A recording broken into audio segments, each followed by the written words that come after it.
Hello, Stingers. It's Mrs. Powell. I'm here with some ideas for writing. The topic I've been focusing on is using bubble maps for ideas.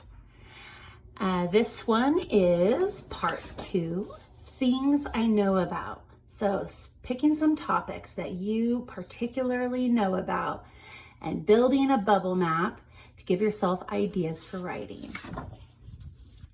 Now, these are the basic things that you need for a bubble map.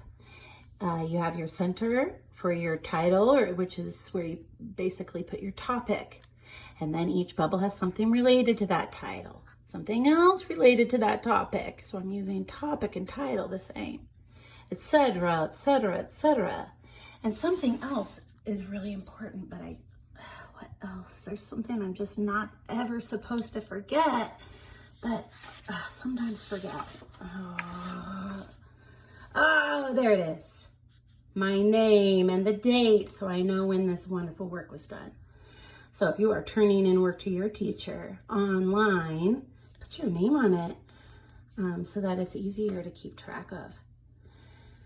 So everybody who knows me a little bit knows that I like books and art. But what else do I know a lot about?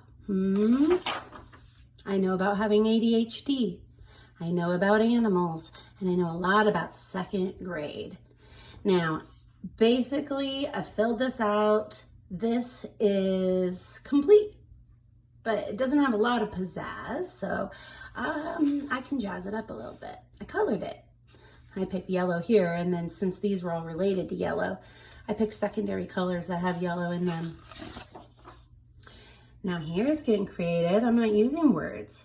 I copied the topic into the middle, but otherwise I'm just using art to say the same things. I know about books. I know about ADHD. I know about animals, second grade, and I know about art. Speaking of art, this time I let myself get very creative. Now notice I colored all the words yellow in the outer bubbles. And I did that because even though it's very busy, I want to see those main ideas really well. So they stand out. I expanded on what I know about art, what I know about second grade, which animals maybe I'm particularly fond of, what I know about having ADHD, and what in particular about books that I may know, just by adding some outer illustration.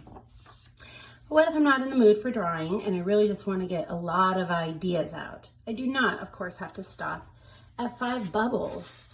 Expand your basic bubble. You can include as many as you can cram in there. Now, I find it's nice to write the word and then the bubble. So after I make those basic 5, when I start adding more, I just write the word and then I circle it. And that way I don't have to try to fit words into, like photography. It would have been hard to fit that into a smaller one. So all those things I know about writing, science, libraries, Harry Potter, my family, the rainforest, could keep going. And here's another one. A different kind of model. Now this is maybe for some older kids or once you've already been doing it for a while and you want to say, I know about art. And then you're like, well, I know a lot about artists. And then you're like, well, that's also about art. I can put that here, but it's different than art. I'm going to put artists here. And I kind of want to say which artists I know. You know, I know about Van Gogh and Frida Kahlo and Basquiat and Diego Rivera, and I know about Mark Rothko. So I can expand that way. So here is my same major topics in the big bubbles, but I gave them each a different color so that you can see, here's the art like I was talking about, art supplies, artists, art projects. And now here are all those names coming off of the artist area that you just heard me talking about. And what do I know about second grade besides how amazing they are and talented and nice and smart and loving? I know about teaching it, all these subjects. I know about my class of second graders that I have currently, that I love, And I know about my own second grade class as a kid and what it was like being a second grader. Animals, particularly pets and invertebrates. And having ADHD, especially the part about being so creative and having lots of ideas and being fun and funny and engaging and really enjoying learning and other people. Now, what if I can deconstruct? What does that mean? Well, this is like, I know what a bubble map looks like, but what if I wanted to change it up and change the form and start constructing my own kinds of bubble maps? So this one, since it's things I know about, I put the center bubble right as my brain. And then to show some bonus things I know about, which is that I know about the brain, I have marked some of the locations of the brain, but I also made it artistic, because art, right? All right. Here's some of the animals I love. So I made the outer bubbles, instead of coming off a stick, I made them thought bubbles of thoughts coming out of my head.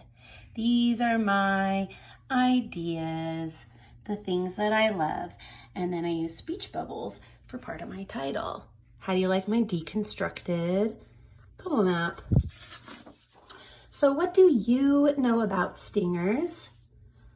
Make a bubble map and start thinking, what are those topics that you particularly know about?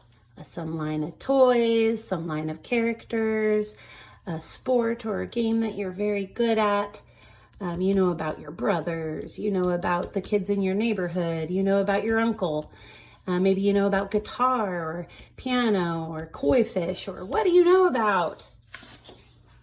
So in my class we sing, name on your paper, first thing. So I made that red. First thing, get that name and date on there. And then go put it on. I'll wait. Get your name and date. Yeah, go ask your mom what the date is. Okay, yep, come back. Ready? Haha, time to make yours now. I hope you liked the video. I hope you are excited about making some bubble maps and trying it out. And I hope you come back for part 3 of using bubble maps for ideas, which will be memories that I don't want to forget. Bye, stingers. Happy writing.